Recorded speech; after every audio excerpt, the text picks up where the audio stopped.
Hi AP Bio students, this is Mrs. Bishop and I am going to share with you a quick learning video on how to use your graphing calculator for chi-square goodness of fit significance tests and chi-square tests of homogeneity and or independence and or association. I know that was a lot. When you are learning how to do this, you'll understand what I'm talking about.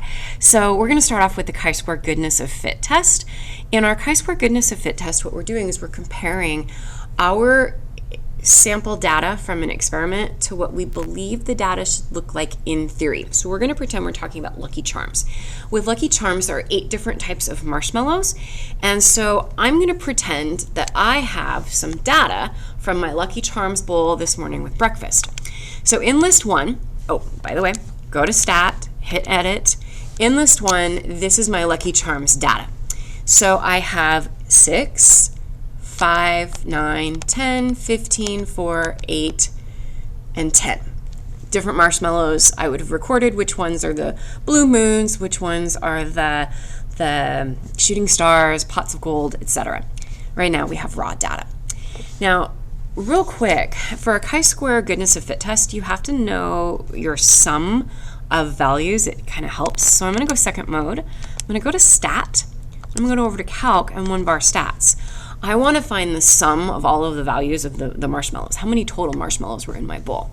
But remember, I was in list 1, so I'm going to go second, number 1, and hit enter until I hit calculate.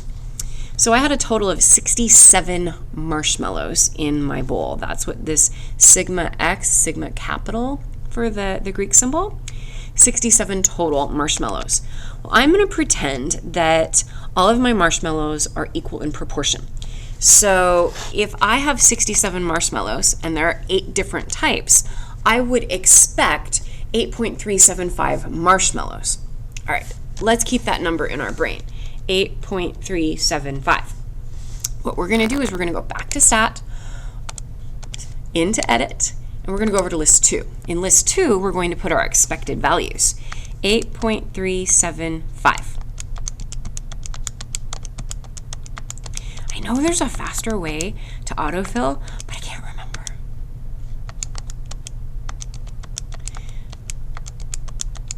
Okay, almost there.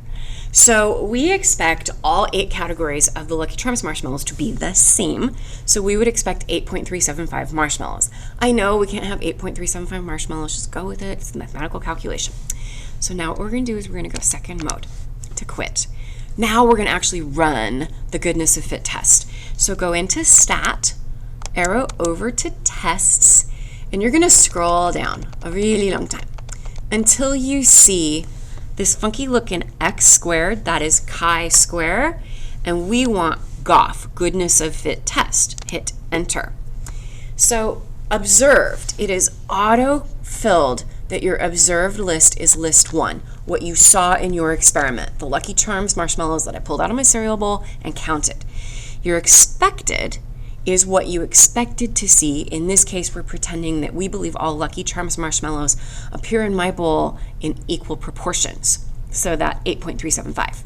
Your degrees of freedom, that is the number of categories minus 1. Well, we have 8 categories of marshmallows. 8 minus 1 is 7. Pop down to calculate. Boom. Here is your chi-square value. Here is your p-value of 0.1746 degrees of freedom and your contribution values. So I know that your teacher is going to help you understand what all of this means, but hey, here are your values. I know that first example took a lot of time, but it's typing and reviewing how to put things into a list. But that's how you get your chi-square values. Stat, Tests, chi-square goodness of fit test. If your data is in list 1, your expected is in list 2, tell it your degrees of freedom, hit calculate, you are done. Now there's a couple of other types of chi-square tests where they're talking about independence, association, and homogeneity. Those require us to use a matrix. So to get into the matrix, there's a little matrix button right here on the left-hand side. If you go second x to the negative 1, it's matrix. Please focus on the edit piece. Enter into edit on matrix A. You're only ever going to use matrix A. So with respect to matrix A, let's pretend that we have 2 rows and 3 columns. So you're going to type in 2 for the number of rows and 3 for the number of columns and hit enter. Check it out. You now have 2 rows and 3 columns, and it's providing you the table space in which to type your data. So I'm just going to randomly put in some numbers. Here we go. So 8, 9, 10, 5, 7, 3. Make sure you hit enter after each one. It goes across the rows and then down into the next row. Now what we're going to do is we're going to go second mode. We have to get out of that. We don't need that value on our screen. So to run the chi-square test of homogeneity, independence, or association, we go back into stat, we go over to tests, and we come down here all the way until we see the chi-square test. Not GOF, chi-square test. Hit enter. Now you know that you're using the correct chi-square test because it's asking for a matrix. We already typed our data into matrix A. Don't worry about matrix B. The calculator is going to give you your expected values in matrix B. Don't worry about that. In fact, we want to run the test so that the calculator does all the hard work of finding the expected values for us. So pop down to calculate, hit enter, and here's our chi-square value, 1.397. So that's our test statistic. Our p-value of 0.4973, which p-value is higher than any standardized alpha value, so we would reject H0. We would fail to reject H0. We do not have evidence to support HA. And our degrees of freedom would be 2. All of that will be explained to you with how that works later. So here's what I want you guys to see. Go back into matrix, second matrix, edit, so arrow over to edit. All of a sudden matrix B now has values in it. Go down to matrix B, hit enter. These are your expected values for matrix B.